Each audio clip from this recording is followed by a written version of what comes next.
Hey everyone, and welcome back to another video from Delta Space Systems. Today we will be covering the stats and information about Flight 14 and what's next up for Frontier. Here are the stats for today's flight.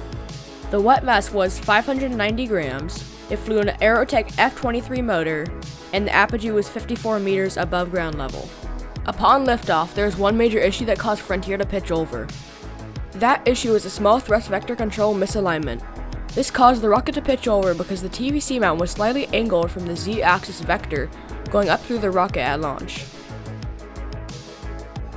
As the rocket pitched over, it started to roll violently.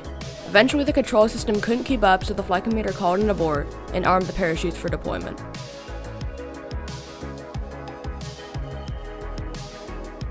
For Frontier's next flight, we will switch the motor to an Aerotech F-20 and do multiple static fires to make sure we can align the TVC mount properly.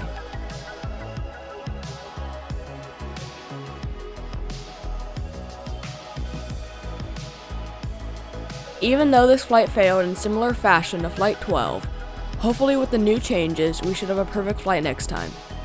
I'm Cole, thanks for watching, and I'll see you at the next launch.